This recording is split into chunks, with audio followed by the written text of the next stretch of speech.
बिस्मिल्लाहिर्रहमानिर्रहीम। अस्सलाम वालेकुम डियर व्यूअर्स। पिछले लेक्चर में हमने वर्ब को डिस्कस किया था और आज हम वर्ब के कुछ प्रैक्टिस एमसीक्यूज करेंगे। सो इसमें पहला एमसीक्यूज है was is. The underline word is belonging to what? Helping verb, transitive verb. So इसमें से करेक्ट ऑप्शन सेलेक्ट करो कि कौन सा है।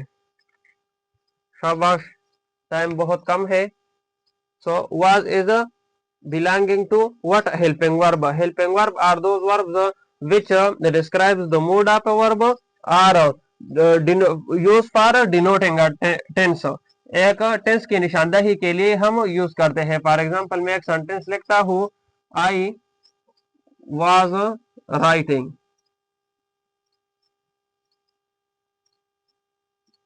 आई वाज राइटिंग। सो ये जुमला पास्ट कंटिन्यूस टेंस से बिलोंग करता है। अगर मैं इसको रिमूव करूं और इसकी जगह लिखूं am, so this sentence is belonging to present continuous tense. So it describes the tense और used for denoting a tense. This is the correct option, helping verb. Second number MCQs है transitive verb dash wants object, does not wants object. Transitive verb को object की जरूरत होती है या transitive verb को object की जरूरत नहीं होती। सो सेलेक्ट द करेक्ट वन। शाबाश, टाइम बहुत कम है। सो this is the correct option. हमने पढ़ा था कि ट्रांजिटिव वर्ब होते हैं जो ऑब्जेक्ट के बगैर पूरी मानी नहीं दे सकते। थर्ड नंबर एमसीक्यूज है which one is related to tense.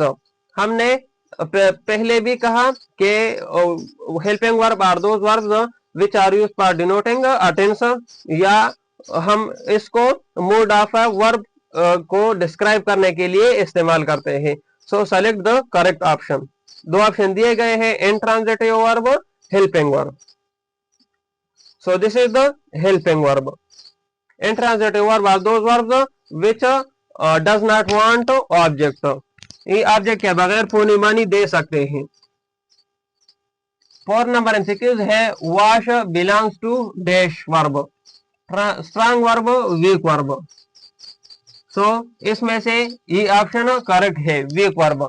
क्यों? क्योंकि इसके दूसरी और तीसरी फॉर्म ईडी लगाने से बनती है और हमने कहा था कि जब किसी भी वर्ब के साथ हम डी या ईडी लगाते हैं और उसके दूसरे और तीसरे फॉर्म बनते हैं, सो इसको हम वीक वर्ब कहेंगे। फिफ्थ नंबर एमसीक्यूज है second form of write is dash. So it is very easy, select the correct one. So the correct option is wrote and third form of write is written. Second number MCQs है break belongs to dash. Strong verb से belong करता है या helping verb या auxiliary verb से। So guess करो कि इसमें कौन सा ऑप्शन करेक्ट है। So it belongs to strong verb. Strong verbs के दूसरे और तीसरे फॉर्म डी या ईडी से नहीं बनते बल्कि इसके फॉर्म मुख्तलिफ होते हैं। फॉर एग्जांपल ब्रिक है तो इसके सेकंड फॉर्म ब्रोक और थर्ड फॉर्म ब्रोकन है। सो these are the practice MCQs of verb. If you have any doubt about this lecture, so you can ask the question in the comment section. Thank you very much.